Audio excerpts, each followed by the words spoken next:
now, assume the flight director. This module will discuss the procedure for engaging and disengaging the autopilots and flight directors. Normally, both flight directors are on throughout the flight, and an autopilot is selected on after takeoff. For now, assume the flight directors are on while we describe the autopilot engagement.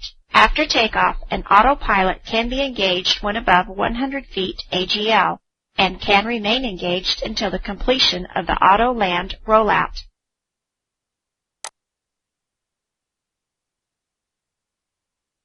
Normally, Autopilot 1 is engaged while the captain is the pilot flying, and Autopilot 2 is engaged while the first officer is the pilot flying.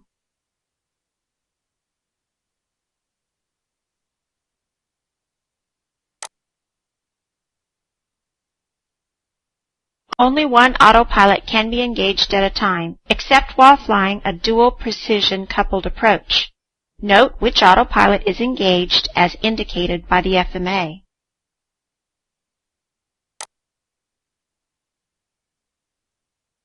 Assume you have been cleared for a Cat 3 approach. To arm ILS approach guidance, select the Approach push button to arm the localizer and glide slope modes.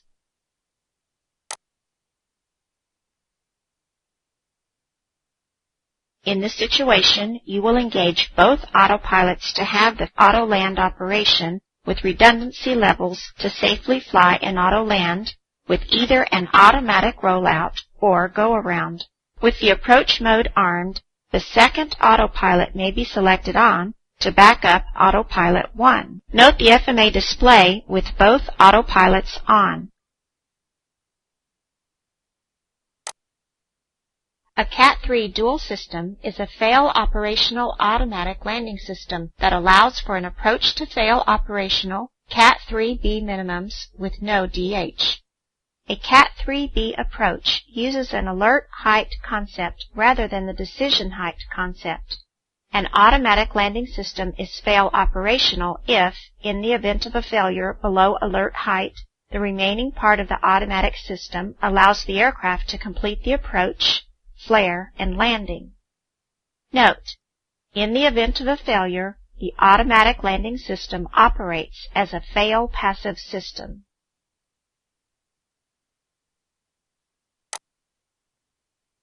For information purposes only, fail-passive Cat 3A is defined as follows. An automatic landing system is fail-passive if, in the event of a failure, there is no significant out-of-trim condition or deviation of flight path or attitude, but the landing is not completed automatically. A Cat 3 single system is a fail-passive automatic landing system.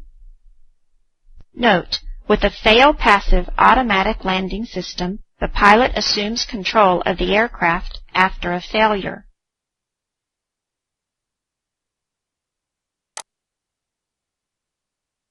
A red push button is installed on each side stick.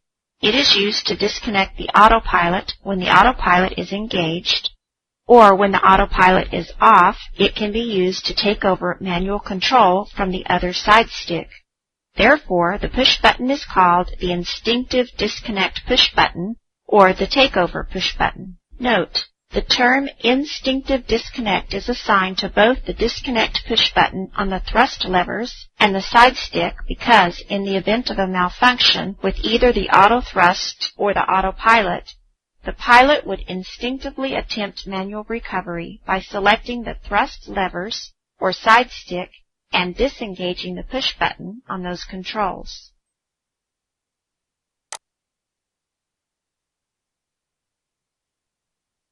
In this module, we will use it to disconnect the autopilot. Click the red Instinctive Disconnect push button.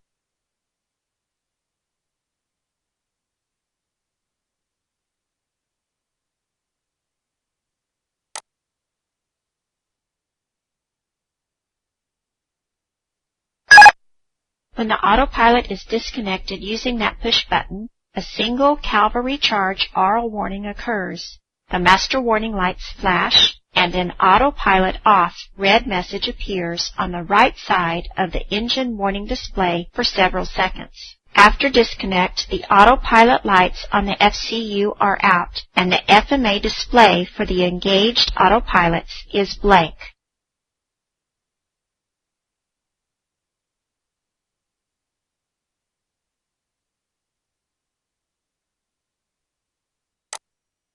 A normal disconnect occurs if the instinctive disconnects are used to disengage the auto thrust or autopilot.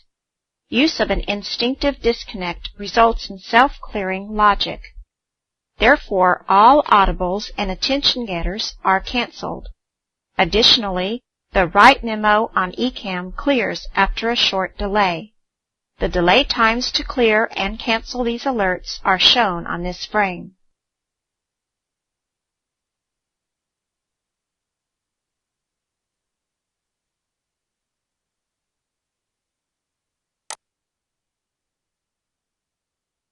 If any other means of disconnect, such as a failure, actuation of an engagement push button, or overriding logic is used, the logic will appear as an ECAM action on the left side of the ECAM memo page and must be cleared by the appropriate ECAM action.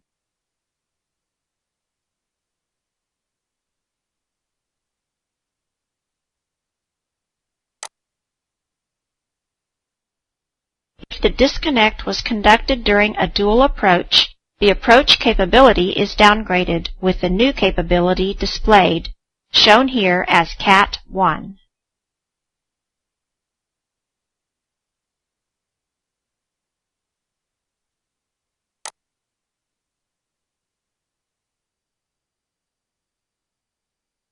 Each PFD is equipped with a flight director that provides guidance to allow the pilot to monitor the autopilot performance or to hand fly the aircraft according to the FMGS commands. There is a flight director push button on each EFIS control panel to select the flight director to on or off.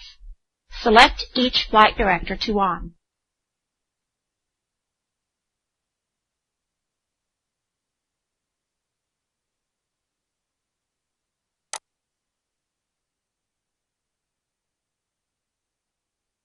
As shown here, the FMA indicates the engagement status of the flight director, and the PFDs display the crossbar symbols. Also notice that the green lights in the flight director push button switches are on. Now select each flight director switch to turn them off.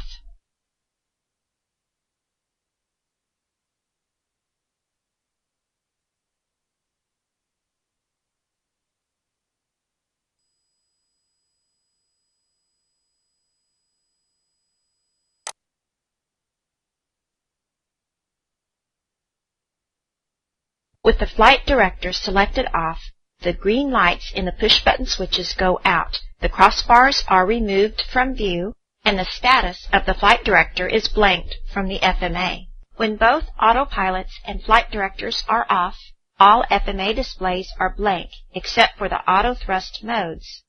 If both autopilots are off when the flight directors are also selected off, the active auto thrust mode will automatically change to the speed or Mach mode as appropriate.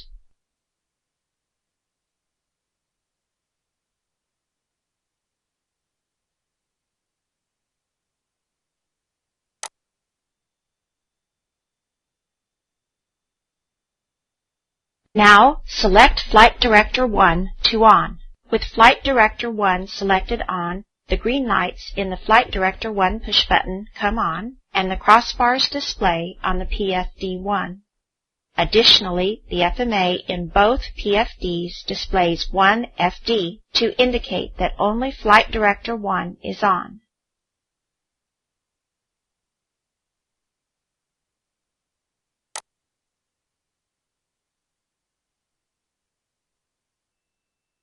The basic modes for the lateral and vertical modes display when a flight director is turned on after all flight directors and autopilots have been off. The basic modes are vertical speed heading or FPA track.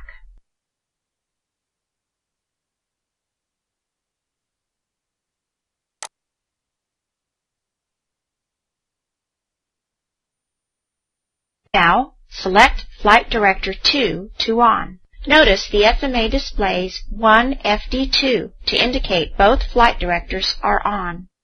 It is strongly recommended that both flight directors be selected on or off together. Operation with only one flight director selected on is not normal.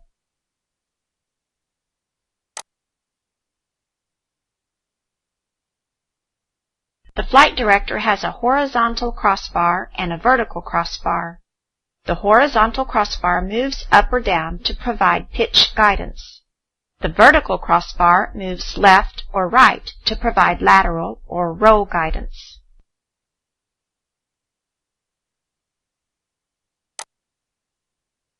During takeoff or landing rollout, the roll guidance crossbar is removed and a yaw bar index is displayed. The yaw bar provides guidance to help the pilot track the localizer during low visibility conditions.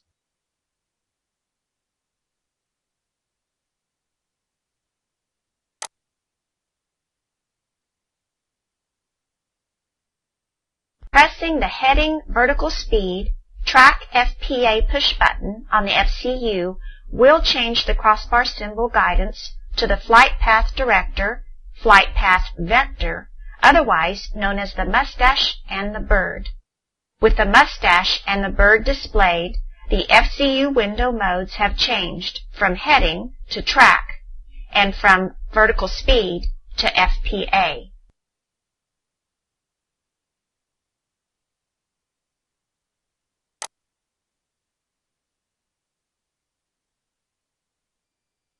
When the flight path vector is displayed, the FMA modes change as indicated by the temporary white boxes. The heading target has also changed to a track target.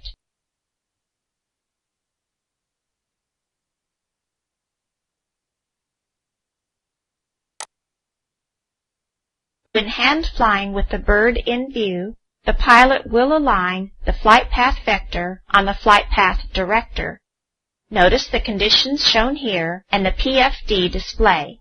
The flight path director commands a roll to turn onto the selected track. The aircraft is rolled until the flight path vector and flight path director are aligned. In the turn and the approaching track 140, the flight path director commands a roll to level the wings.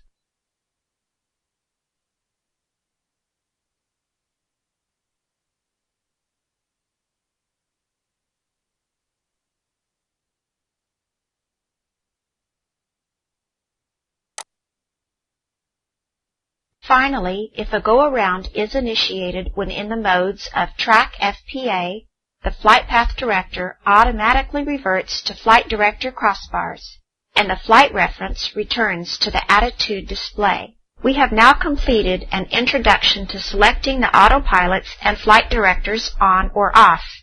Now let's answer some questions.